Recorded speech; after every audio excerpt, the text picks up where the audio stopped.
2020 ലോകകപ്പിൽ ഇന്ത്യക്ക് വമ്പൻ ജയം. സിംബാബ്വെ 72 റൺസിന് തോൽപ്പിച്ചു. 257 റൺസ് വിജയലക്ഷ്യം പിന്തുടർന്ന സിംബാബ്വെക്ക് 6 വിക്കറ്റ് നഷ്ടത്തിൽ 184 റൺസ് മാത്രമേ നേടാനായുള്ളൂ. ജയത്തോടെ സെമി സാധ്യത ഇന്ത്യ നിലനിർത്തി.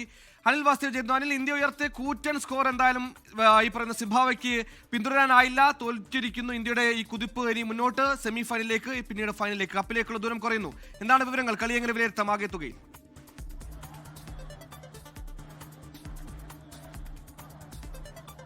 തീർച്ചയായും സുഹൈൽ, ഇന്ത്യയുടെ ഒരു സമഗ്രാധിപത്യം തന്നെയായിരുന്നു ചെന്നൈ ചേപ്പോക്ക് സ്റ്റേഡിയത്തിൽ കണ്ടത്. സിംബാബ്വെ ഒരു തരത്തിലും വെല്ലുവിളിയായില്ല എന്ന് തന്നെ പറയേണ്ടിയിരിക്കുന്നു. കാരണം ആദ്യം ബാറ്റ് ചെയ്ത ഇന്ത്യ 256 എന്ന കൂറ്റൻ സ്കോർ അടിച്ചപ്പോൾ തന്നെ കളി ഇന്ത്യയുടെ കയ്യിലെത്തുന്ന കാഴ്ചയാണ് കണ്ടത്. പ്രത്യേകിച്ച് കഴിഞ്ഞ മത്സരത്തിൽ ഇന്ത്യയുടെ ബാറ്റിംഗ് നിര വലിയ തരത്തിൽ നിരാശപ്പെടുത്തിയതാണ്.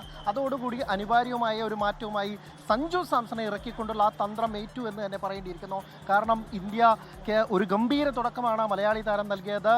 നേരിട്ട് രണ്ടാം പന്തിന് സിക്സർ പറത്തിക്കൊണ്ട് സഞ്ജു ഒരു ഗംഭീര തുടക്കം നൽകും. അതിൽ നിന്ന് പിന്നീട് വന്നവരെല്ലാം അടിച്ചു തകർക്കുന്ന കാഴ്ചയാണ് കണ്ടത്. അഭിഷേക് ശർമ്മ ഫോമിലേക്ക് ഉയരുകയും അദ്ദേഹം അർദ്ധ സെഞ്ചുറി നേടി. ക്യാപ്റ്റൻ സൂര്യകുമാർ യാദവും ഇഷാൻ കിഷനും ഒക്കെ തന്നെ 30 റൺസുകൾ അടിച്ചു. ഒപ്പം തന്നെ ഹാർദിക് പാണ്ഡ്യ, ഈ കളിയിലെ താരമായി മാറിയ ഹാർദിക് അർദ്ധ സെഞ്ചുറി നേടി. കഴിഞ്ഞ മത്സരങ്ങളിൽ മോശം ഫോമിലായിരുന്ന തിലക് വർമ്മ പുറത്താകാതെ 44 റൺസ് എടുത്തപ്പോൾ തന്നെ 2020 ലോകകപ്പ് ചരിത്രത്തിന്റെ രണ്ടാമത്തെ ഉയർന്ന സ്കോറായ 256 റൺസാണ് ഇന്ത്യ നേടിയത്. മറുപടി ബാറ്റിങ്ങിന് ഇറങ്ങിയ സിംബാബ്വെക്ക് ആ പവർ പ്ലേയിൽ ഒന്ന് തകർത്തെടിച്ചെങ്കിൽ പോലും ഒപ്പം തന്നെ ബ്രയാൻ ബെന്നറ്റിന്റെ ഒറ്റയാൾ പോരാട്ടം മതിയായിരുന്നില്ല. അവരുടെ പോരാട്ടം 6-ന് 184 അവസാനിച്ചു. തുടർച്ചയായ രണ്ടാം മത്സരത്തിലും തോറ്റതോടുകൂടി സിംബാബ്വെ ഇപ്പോൾ ലോകകപ്പിൽ നിന്ന് പുറത്തായപ്പോൾ ടീം ഇന്ത്യ കഴിഞ്ഞ മത്സരത്തിലെ നിരാശ അത് മറികടന്ന് ഒരു വമ്പൻ ജയത്തോടുകൂടി അങ്ങനെ സെമി സാധ്യതകൾ സജീവമാക്കിയിരിക്കുകയാണ്.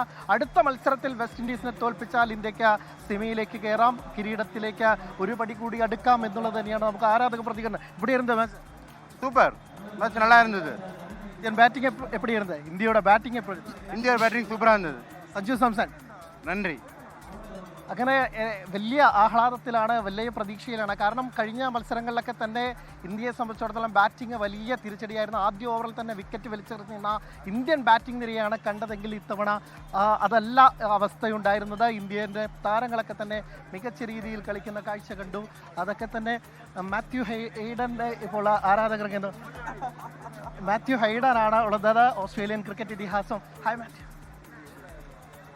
ബാറ്റിംഗ് ഇതിഹാസം, അദ്ദേഹത്തിൻ്റെ ചിത്രങ്ങൾ എടുക്കാനാണ് ആരാധകർ തിങ്ങി നിറയ്ക്കുന്നത്. അദ്ദേഹം ഈ സംപ്രേഷണം ചെയ്യുന്ന ചാനലിലെ ഒരു ഔദ്യോഗിക കമൻറ്റേറ്ററായിട്ട് തന്നെയാണ് എത്തിയിരിക്കുന്നത്. അങ്ങനെ ഒരു ക്രിക്കറ്റ് വിരുന്ന് തന്നെയായിരുന്നു ഇന്ന് ചേപ്പോക്ക് സ്റ്റേഡിയത്തിൽ കണ്ടത്. ഒരു ഗംഭീര മത്സരം. ഇന്ത്യയെ സംബന്ധിച്ചിടത്തോളം കഴിഞ്ഞ മത്സരത്തിലെ നിരാശ മറക്കുന്നത്.